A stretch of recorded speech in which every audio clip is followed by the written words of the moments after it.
Welcome everyone, my name is Brendan Snyder. Thank you for joining me. If you're new to my channel and you haven't already hit the subscribe button, please click the button, leave a comment, hit like. All those things help support my channel. I would greatly appreciate it.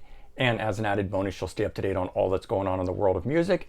Just like this, today we are going to review different musical figures and mascots, things like that that represent bands. I've got a sort of an action figure collection here of those things that I'm going to use to show those to you. And kicking things off, I think, the most iconic of all of these mascots and, things that represent bands would be Iron Maiden's Eddie. And he's appeared on all of their album covers. In particular, he appeared on the 1981 Killers, which I'm going to show you the figure for that. And then 83's Peace of Mind, which has the Trooper as a single. There's the Trooper there, and so I'm going to show you the figure that goes along with that. But Eddie was first actually a papier-mâché mask that a friend of the band's made. They simply referred to it as the head, and thereby Steve Harris, the bassist in the band, he said that sounded like Ed, and so he nicknamed the mascot, or the head at this point, Eddie.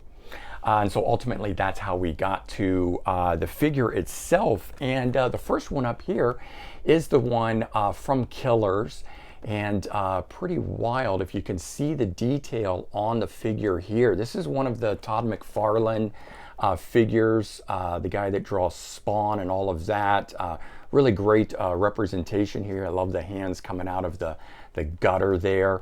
Never taken it out of the package, don't really plan on it, kind of a thing. You can see in the background the stuff like that, but ultimately that is the figure Eddie. And the second one that I've got that I was mentioning, the Trooper, right?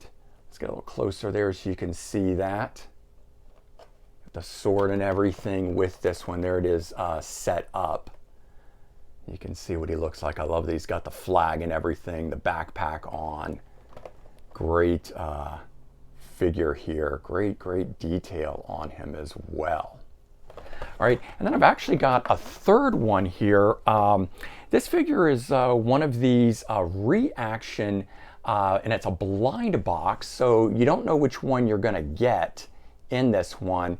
And when I opened this up, I actually got the Aces High Eddie figure. These are little simpler type figures. I've got a few other reaction ones that I'm going to show you guys in a little bit, but that's from the Power Slave 1984 period.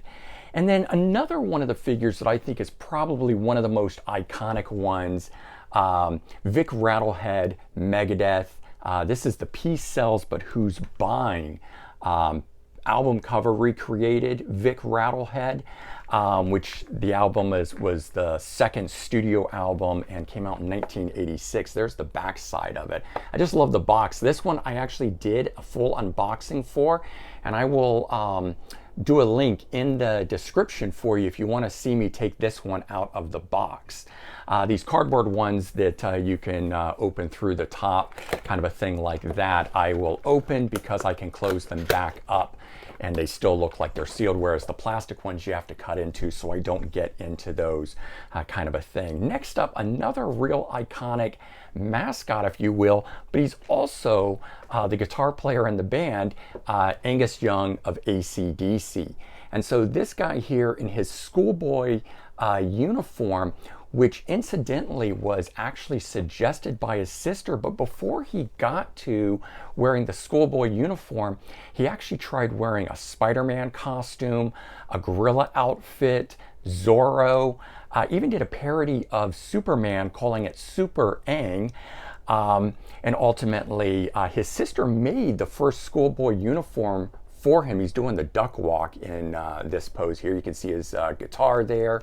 And for those about to rock, Bell and Hell's Bell.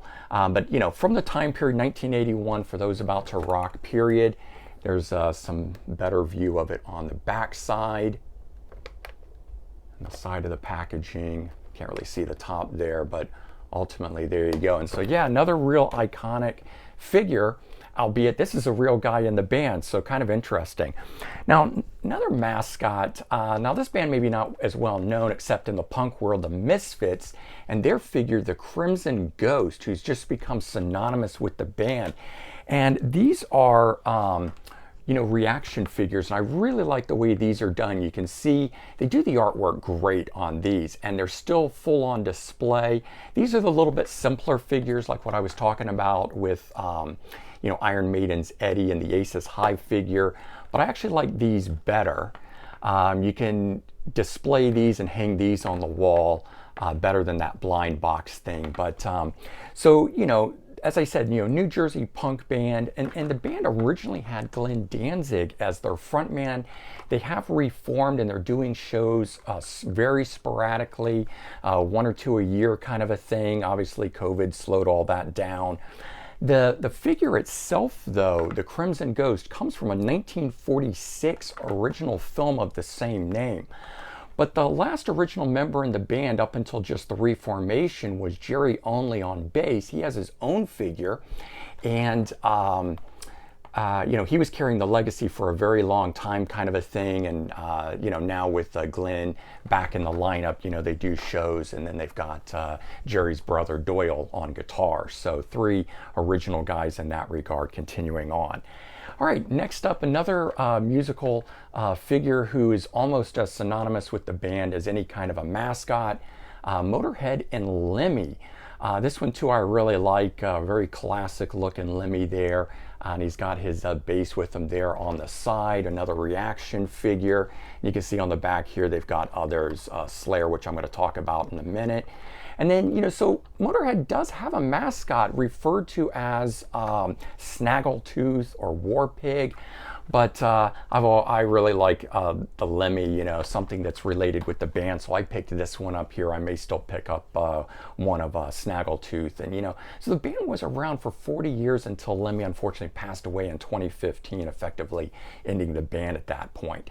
But like you saw on the back of that Motorhead figure there are Slayer figures. Now, I chose not to go with what would be considered maybe as Slayer's mascot, Bafflegoat. I'm not sure if I'm saying that right, but from the debut album Show No Mercy. But their actual mascot, if you ask them, they're going to tell you it's called the Ghost of War, which is a screaming demon skull that's wearing a World War II helmet. But they put this out here. This is a recreation of their Live Undead album cover, and I'll flip this over so you can see what I'm talking about there. And they recreated here with the 3 figures like that, and they got the tombstone and everything that's there. Really cool the way this is all packaged together and done. Again, reaction figure, so I picked this one up here. For me, a little more iconic, recreating this album cover here and having the figures there, and that album, the Live Undead, their first live album, which came out in 1984. All right, and another band, now this band here maybe doesn't necessarily have a mascot, although they've got real art that is synonymous with them, created by their artist Pushead, and these types of skulls and things that the guy will create. And while this is not it, Metallica and Injustice for All, there are figures that are from that tour that is a full stage setup of the band, all the gear, full set of drums, everything, plus working lights and a stage. And I rotate this around so we can see the sides. This is another one from Todd McFarlane, creator of Spawn, as I mentioned early on, that did the Iron Maidens and the Angus Young. And here's a picture of what that looks like set up. This is another one that I've never taken out and set up. At some point I probably will, just because so very cool to get all those drums and everything done. But of course, all this stuff takes a lot of space to do. I always find it a little interesting that even though this is the Injustice for All period of the band from that tour, 88, they used the logo from the 90s. Now this came out, I think it was 2001, and so Saint Anger had yet to come out. and this would have been the current logo, so probably to draw in the kids that would have recognized them from that. But I felt like, you know, they really should have used that as the logo for them on here. Okay, next up we've got a musical figure. Now, I just happen to be a huge Motley Crue fan, so I picked up one of the Pop figures, this case Vince Neil of Motley Crue. This is the Shout at the Devil 1983 time period. Love the headband and the red leather straps wrapped around the leather outfit, and he's got the microphone there. You know, I'm not a big Pop figure fan. I generally like my figures to be more realistic, which is why I really like the Todd McFarlane series of figures and things like that. But big Motley Crue fan, so I did pick that one up. I unfortunately did not pick up the Todd McFarlane Motley Crue series. I think it was a recreation of the Shout at the Devil back in the day. I've always kind of kicked myself for that. But, you know, there's just so many out there. It gets to that point where it's like, how many can you possibly get? All right, next up, Iggy Pop, godfather of punk, with his band The Stooges, 1969. You know, been around for 50 years. What I really like about this figure is this is of him presently, old and wrinkled.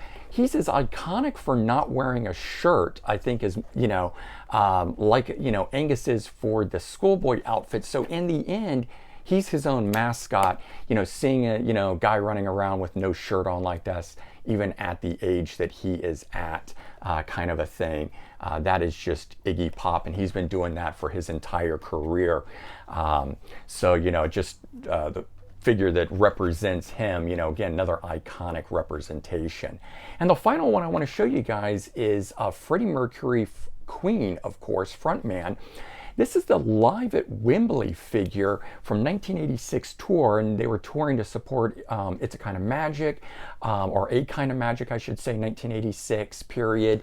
There he is in an iconic pose. I've also done an unboxing of this figure, popped him out because same thing. This one here was easy to open, and I will put a link in the bio here that you can check out for that. So I hope you guys enjoyed this, and if you did, please remember to leave your comments, let me know your thoughts. Now, I'll call this a part 1.